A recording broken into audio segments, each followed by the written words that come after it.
Well, hello there. All right. So we're on the Apothecary, which is the book we've just started, and you get a good look at the cover again. I got to page 5 the other day, and we were thinking about what can you say about the setting. And I just wanted to continue with that thought because I think it's continuing to evolve and change. But I also want you to take a moment to describe the main character because we've met Janie now, the young lady, and she is our main character for the moment. And what is she like? What character traits can you start to see coming out in this person?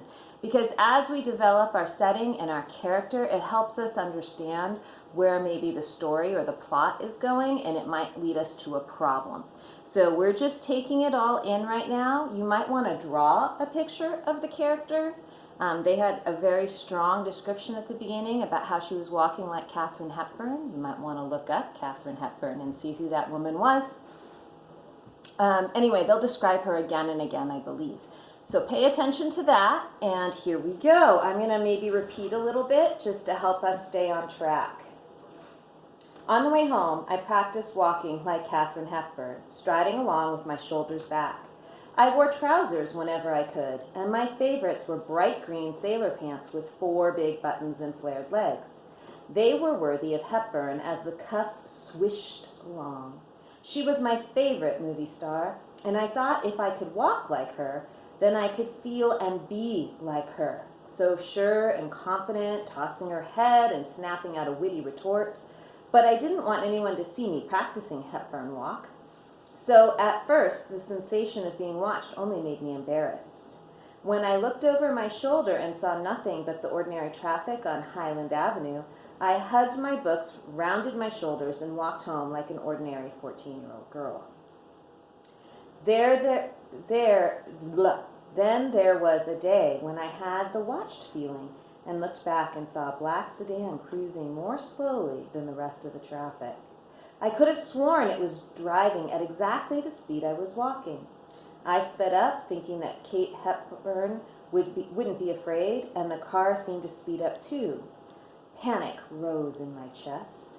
I turned down an alley and the car didn't follow, so I hurried along the side of the building past the trash cans. When I got onto Selma Avenue, which was quiet and tree-lined, there was a man outside a house painting his roses. Not painting them, pruning his roses, but no car. My heart was pounding and I made myself breathe, slowly. I nodded to the man with the roses and kept walking. Down Selma. I told myself it was silly to be afraid. No one was following me. They had no reason to follow me. I tossed my hair, wishing it would move in one glossy curvy mass. And then the black sedan came around the corner, ahead, and cruised slowly toward me. I felt a cold flush, as if ice water had been pumped through my veins. I looked back at the Rose Man, but he had gone inside his house. I gripped my books to keep my hands from shaking, and I kept walking as the black car drove toward me, ridiculously slowly. As it passed, I kept my chin very high and slid a glance sideways. In the car were 2 men in dark suits. The one closest to me in the passenger seat had hair so short he looked like a soldier, and he was watching me. There were 2 dark-rimmed hats on the back seats. I didn't know any man who wore a hat. I kept walking, and the black car stopped and idled at the curb. I turned on Vista, my own street, and when I thought I was out of sight, I ran for the house, fumbling for my key. My parents were at work and wouldn't be home yet. I dropped the key and picked it up off the sidewalk as the black sedan turned onto Vista, and then I got inside and slammed the door and slid the chain. "Hello?" I called to the empty house, just in case. No one answered. I dropped my books and ran to the back door, which led out to the patio, and I made sure the door was locked. Sometimes we were careless about the door because it led to the hedged-in garden, not to the street. But the bolt was thrown, so the house had been locked all day. I looked out the front window and saw the sedan parked by the curb at the end of the block. Waiting, I closed the curtains and turned on the lights in the kitchen, my hands still shaking. The kitchen was the room where I felt safest because it was where I sat every night with my parents, doing homework while they cooked, listening to them talk. So mind you, all of us are like, use your cell phone, call your parents. She had a landline, I'm sure, but at this time in history, people did not have cell phones, so her parents wouldn't have one. So it's not easy to call your parents at work, okay? I told myself it was fine. It was probably in my mind. It was my imagination taking over. I made myself a peanut butter and honey sandwich and started doing my algebra homework. Each problem was like a puzzle, and it helped take my mind off the men who might or might not be sitting in their black car on the street, on the corner of our street, behind the curtain. I was determined not to open. At 6 o'clock, I was deep in a hunt for the value of X when I heard the door open and hit the end of the chain hard. My heart started to race again. I'd managed to pretend that the men weren't really after me, but here they were, breaking in. "What's this?" a man's angry voice said.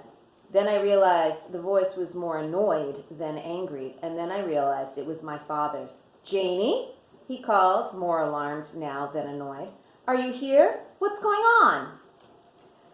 We walked that night to Musso's and Frank's, which was my favorite restaurant, but it didn't feel like a treat. My parents tried to pretend everything was just fine, but we took back alleys and they watched the corners at every street. My father walked so fast that my mother and I had to walk double time just to keep up. We took a booth and I ordered the thin pancakes called flannel cakes for dinner. I wanted my parents to object and make me order chicken and vegetables. I wanted things to be normal, but they didn't even notice. "So, who are the men in the car?" I asked. My mother sighed. "They're U.S. Marshals," she said, "from Washington, the government." That didn't make any sense. "What do they want?" "We've been wanting to tell you, Janie," she said. She always got right to the point, but now she was dancing around whatever she was trying to say. "We have news, and we think it's good news. We're thinking we'll be all moved to London." I stared at her. "It will be an adventure," she said. I looked at my father. "What did you do?" I asked. "Nothing," he said too loudly. A woman at another table looked at us. "Davis," my father said, "but I haven't done anything. This is all so ridiculous." A waiter brought water glasses to the table, and my mother smiled up at him. When he was gone, she said, "I don't know if you remember Katie Lardner." "Only from birthday parties," I said, slumped in the booth. I was being what my mother called a real pill, and I knew it. But I didn't want to move to London. I liked my friends, and I liked my school. I liked junior life-saving at the beach and trips to Santa Barbara and oranges growing in the front yard.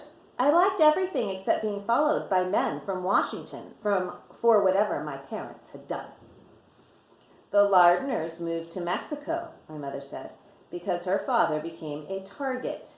It became impossible for him to work here." "No," I said, "they moved because her father was a communist." Then the floor of Musso's and Frank's seemed to open beneath me. "No! Are you communists?" Both my parents glanced around to see if anyone was listening. Then my father leaned forward and spoke in a low voice that wouldn't carry. "We believe in the Constitution, Janie," he said, "and we've been put on a list of people they're watching. That's why they're watching you, when it has nothing to do with you, and I will not have them following my child." He thumped the table and his voice had started to rise again. "Davis," my mother said. "I won't, Marjorie," he said. "I don't even understand what communism is," I said. My father sighed. "The idea," he said in his low voice, "is that people should share resources and own everything communally. So there aren't wildly rich people who have everything and desperately poor people who have nothing. That's the idea. It's just hard to get it to work. The trouble right now is that the U.S. government, or at least something called the House Committee on Un-American Activities, has gotten so paranoid about the idea, as if it's a contagious disease, that they're going after innocent people who may hold the idea or have held it in the past. It isn't fair or rational or constitutional. I was determined not to cry and wiped my nose with my napkin. Can I at least finish the semester here? He sighed. Those men want to make us appear in court under oath, he said. We would answer for ourselves, but they would ask us to testify about our friends, and we can't do that. We've heard they'll confiscate passports soon so people can't leave the country. So we have to go right away. When? This week? This week. My mother broke in. There's someone we've worked with before, she said. Olivia Wolfe. She's already moved to London to produce a television show about Robin Hood. She wants us to work on it, which is, Janie, it's an amazing opportunity. It'll be like living in a Jane Austen novel. You mean I'll get married at the end, I asked. I'm 14. Janie. And Jane Austen was from there, and she wasn't American. I'll be so out of place. Janie, please, my mother said. This is a great chance that Olivia's giving us. We don't have a choice. I don't have a choice. You had a choice, and you got on that list. I didn't choose to be on the list, my father said. So how'd you get on it? By believing in freedom of speech, by having faith in the First Amendment. The waiter came and slid our plates in front of us. Flannel cakes for the little lady, he said. I gave him a weak smile. My father stared at my stack of pancakes with the pat of real butter melting on top. That's what you ordered for dinner? She can have whatever she wants, my mother said. I glared at my father in defiance, but when I took a forkful of my last thin, golden, delicious Musso and Frank's flannel cakes for a long time, maybe forever, they tasted like sawdust, and I made a face. My father couldn't resist the joke. You look like you're eating real flannel, he said, smiling. Pajamas with syrup. Very funny, I said. Look, kiddo, he said, if we can't laugh together, we're not going to make it through this thing. I swallowed the sawdust. Don't call me kiddo, I said. And we're at chapter 2. That gave us a lot of different ideas that we could look up from our setting and to develop our character. We had Katharine Hepburn. We have communism. There was something else I just read. My brain just went poof. The Constitution, the First Amendment. All of these things, as you read more and more books, particularly realistic fiction, history, whatnot, you'll see these ideas, and it's helpful to know them because then you can kind of jump right in with the character. So it's always good to look up things like that if you don't know exactly what they are yet. And that is my advice to you. I'm looking forward to seeing what you think about the setting so far and the main character, because she's given us some food for thought about who she is and where she's going to go with this story. All right, readers, we'll tackle chapter 2 tomorrow. Bye.